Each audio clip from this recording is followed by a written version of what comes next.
बिहार में 7 निश्चय योजना 3 के तहत 211 प्रखंड स्तरीय डिग्री कॉलेज में असिस्टेंट प्रोफेसर की बहाली होनी है।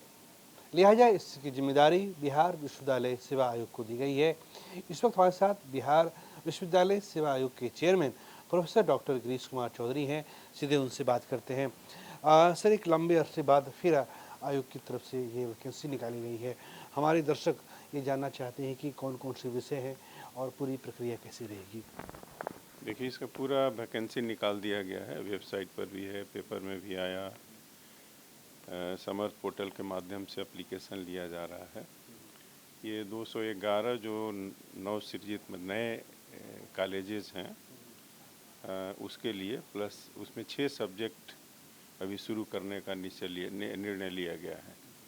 उस 6 सब्जेक्ट के लिए, टीचर के लिए सब सब्जेक्ट में कम से कम 2-2, तो 211 है, 2-2 करें तो एक सब्जेक्ट में 422 होंगे, है ना। और 6 सब्जेक्ट है तो 422 × 6, इतने टीचर की कम से कम वहाँ ज़रूरत है।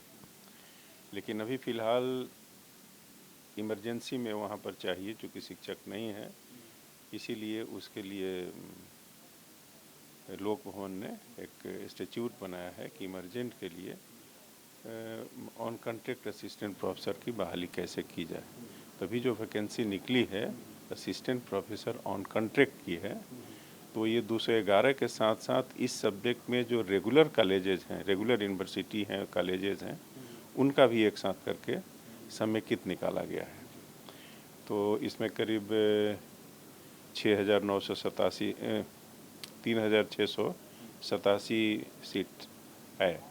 इसमें डिफरेंट कैटेगरी की भी है, जितने किसमें किस कैटेगरी में सारा वेबसाइट पर अवेलेबल है, एडवर्टीजमेंट में सारा डिटेल्स हैं। तो जो भी एलिजिबल कैंडिडेट हैं उनको रिक्वेस्ट किया गया कि आप अप्लाई करें, और जैसे उनका एप्लीकेशन आता है तो हम लोग प्रयास करेंगे कि जितना जल्दी से हो सके इसमें हम लोग इंटरव्यू लेकर के इस कॉलेज को शिक्षक दें। बिकॉज जब तक ये लोग जाएंगे नहीं वहाँ ठीक से पढ़ाई हो नहीं पाएगा।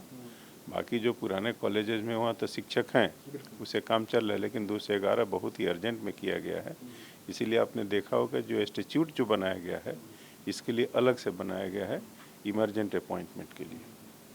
सर, क्या डायरेक्ट जैसे एप्लीकेशन आते हैं, 15 जुलाई तक एप्लीकेशन की आखिरी तारीख है, उसके बाद जो भी अभ्यर्थी आएंगे सर, तो इंटरव्यू के बाद सीधे उनका चयन होगा या कैसे रहेगा उनका, फिर या उसके अलावा भी कोई और उसमें प्रोसेस है?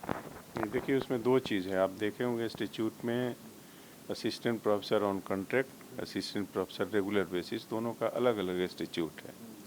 इसमें जो भी असिस्टेंट प्रोफेसर के लिए ऑन कॉन्ट्रैक्ट के लिए अप्लाई करेंगे उनको API बेस्ड है, एकेडमिक, है ना, पर जो भी स्कोर है।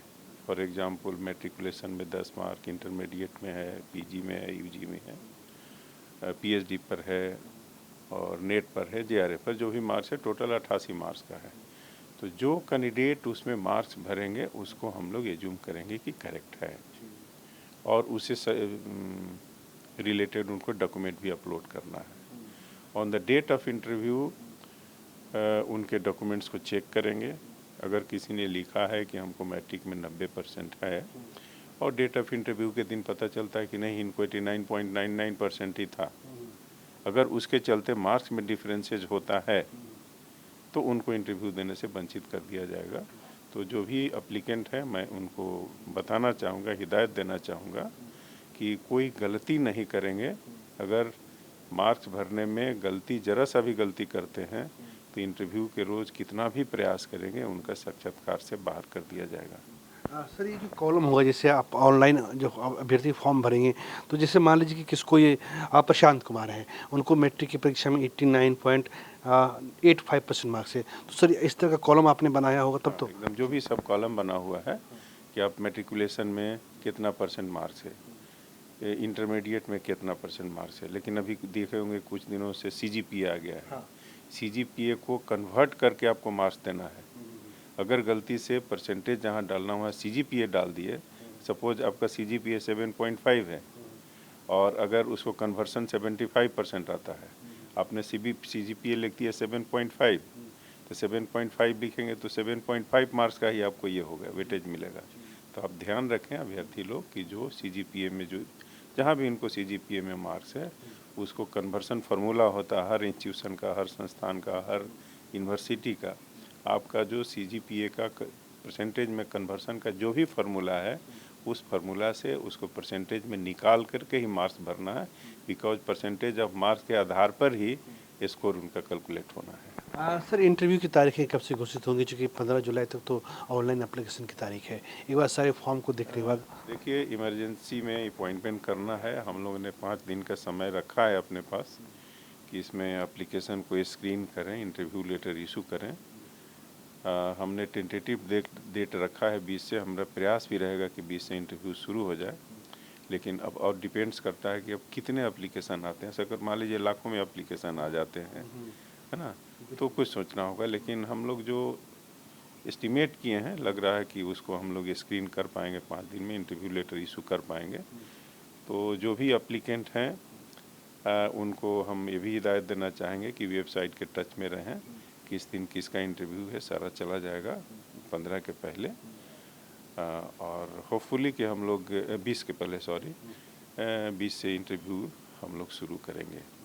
मान के चले सर कि 1 अगस्त से या 15 अगस्त से जो 211 नए डिग्री कॉलेज हैं उनको मतलब कि 3600 की संख्या जो है 3687 मिल जाएंगे, वहाँ पे शिक्षक मिल जाएंगे, ये उम्मीद करनी चाहिए। देखिए, बहुत बड़ा चैलेंज है कि 3600 बच्चों का सीट के लिए 3 गुना हम लोग बुलाते हैं, तो 3600 से 3 गुना अगर मल्टीप्लाई करते हैं 11,000 प्लस माइनस होगा। अब 11,000 बच्चों का इंटरव्यू लेना है, वो इंटरव्यू लेना है, कैसे होगा इसको 7 दिन में हम लोग कोशिश कर रहे हैं करने का। अभी हम लोग प्लानिंग कर रहे हैं कि जो 6 विषय है, 6 विषय का पैरेलल में इंटरव्यू चले, 7 सेंटर हम बनावें और 7 सेंटर में अलग अलग इसका इंटरव्यू चले। तो हम लोग कोशिश करेंगे कि जितना जल्दी हो जाए। अब लेकिन और सब डिपेंड करता है कितने एप्लीकेशंस आते हैं, तो हम लोग कोशिश कर रहे हैं कि जितना जल्दी से जल्दी हो सके उसको इंटरव्यू लेकर के हम लोग रिजल्ट दे दें। सर एक बड़ा सवाल ये है कि जो अभ्यर्थी हैं उनमें एज लिमिटेशन को लेकर कुछ ऊहापोह की स्थिति है। हमारे दर्शक ये जानना चाहते हैं, हमारे अभ्यर्थी ये जानना चाहते हैं कि क्या मैक्सिमम एज क्या रहेगी और मिनिमम एज क्या रहेगी। देखिए, इंस्टीट्यूट जो है लोक भवन में बनाया जाता है, उसमें कोई भी इंस्टीट्यूट बनाने के पहले जितने भी चीज़ है उसके स्टडी करना पड़ता है। उसमें वरिष्ठ कुलपति लोग रहते हैं और दूसरे स्टेट का क्या स्थिति है, दूसरे स्टेट में कितना एज है, UGC का क्या है, हर चीज़ को देखते हुए इसका निर्धारण होता है। तो इंस्टीट्यूट बनाते समय जो भी बनाया गया, पहले आप देखे होंगे ड्राफ्ट आया था 40 साल और ओपिनियन मांगा गया था, तो ओपिनियन में बहुत आया होगा एज कम है उसके लिए, तो अभी 43 साल है, 40 को 43 किया गया है। अब ये जो एज का लिमिट की बात है, इसमें कमीशन का कोई इसमें रोल नहीं है।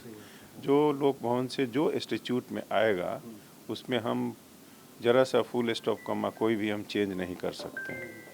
तो जो एज आया है 43 साल, हम लोग 43 साल पर हम लोगों को स्टैंड लेना होगा। और जहाँ तक बात आ रही है और कैटेगरी का, उसमें भी आपने देखा होगा कि category suppose SC, ST, EBC, BC, EWS में पता नहीं एज रिलैक्सेशन है या नहीं, उसको देखना पड़ेगा। माने जिसको भी इस बिहार सरकार के द्वारा एज रिलैक्सेशन है, परहैप्स 3 इयर्स है, सपोज कोई BC कैंडिडेट है, उसको 3 इयर्स का एज रिलैक्सेशन है तो 46 तक भर सकेगा। SC को शायद 5 इयर्स रिलैक्सेशन है, 43 + 5 48 इयर्स तक भर सकता है। तो इस तरह से उसमें राइडर्स भी लगाए गए हैं कि अगर आप SC हैं तो 46 + 5 48 के हैं तभी भर सकते हैं, लेकिन अगर आप UR कैटेगरी में हैं, 43 से आपका एक दिन भी ज़्यादा हुआ तो सॉफ्टवेयर वहाँ पर रोक देगा कि नहीं आप ओवर एज में हैं। तो ये जो भी एज दिया गया है लोक भवन द्वारा दिया गया है, वो जो इसमें वरिष्ठतम जो कुलपति लोग हैं, कुलपति लोगों का जो डिसीजन से ही बनता है। उसके बाद आप देखे होंगे ड्राफ्ट भेज करके लोगों का ओपिनियन लिया जाता है, ओपिनियन के बाद ड्राफ्ट फाइनल करके तब महामहिम के पास प्लेस होता है और उसको चांसलर उसको अप्रूव करते हैं तभी निकलता है। तो ये प्रक्रिया लोक भवन किया है उसमें एज जो भी दिया गया है कुछ सोच समझ के ही दिया गया होगा। इसमें आयोग का कोई कहीं रोल नहीं है कि एज क्या होना चाहिए, है ना। सर, हमसे बात करने के लिए आपका बहुत बहुत शुक्रिया। Thank you. तो ये हमारे साथ बिहार विश्वविद्यालय सेवा आयोग के chairman professor doctor Girish Kumar Chaudhary थे। साफ तौर से अगर आपके मन में असिस्टेंट प्रोफेसर बनने की ख्वाहिश है तो एक शानदार अवसर आपके लिए बिहार सरकार की तरफ से, लोक भवन की तरफ से और उच्च शिक्षा विभाग और इसके साथ साथ बिहार विश्वविद्यालय सेवा आयोग की तरफ से दिया गया है। एप्लीकेशन फॉर्म भरने की तारीख घोषित कर दी गई है। 15 जुलाई तक एप्लीकेशन फॉर्म लिए जाएंगे और कोशिश की जाएगी कि 20 जुलाई से इंटरव्यू आरंभ हो जाए। इसके साथ साथ यहाँ भी ये भी स्पष्ट किया गया है कि जो अधिकतम उम्र सीमा है वो 43 साल है, लेकिन अगर आप अलग अलग आरक्षित कैटेगरी से अपना संबंध रखते हैं तो उसमें फिर वो उसके लिए एक अलग से आपको रिलैक्सेशन दिया गया है। जो सारी जानकारी जो नियमावली नहीं आई है उसमें दी गई है। कैमरा पर्सन फिरोज के साथ प्रीतम कुमार, कशिश न्यूज, पटना।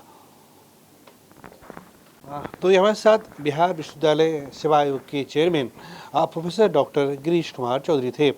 इसमें कहीं कोई संदेह नहीं है कि जिस तरह से 3687 पदों के लिए विज्ञापन निकाला गया है, अब बिहार विश्वविद्यालय सेवा आयोग के सामने सबसे बड़ी चुनौती ये है कि कैसे कम समय में ज़्यादा से ज़्यादा पदों पे बहाली हो जाए और जो भी चयनित असिस्टेंट प्रोफेसर हैं उनका पदस्थापन भी हो जाए।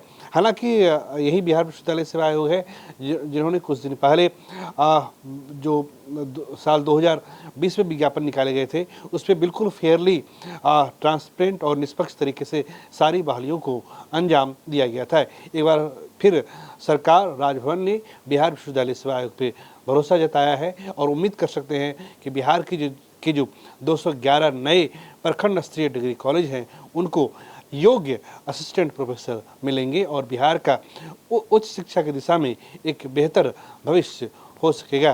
कैमरा पर्सन फिरोज के साथ प्रीतम कुमार, कशिश न्यूज, पटना।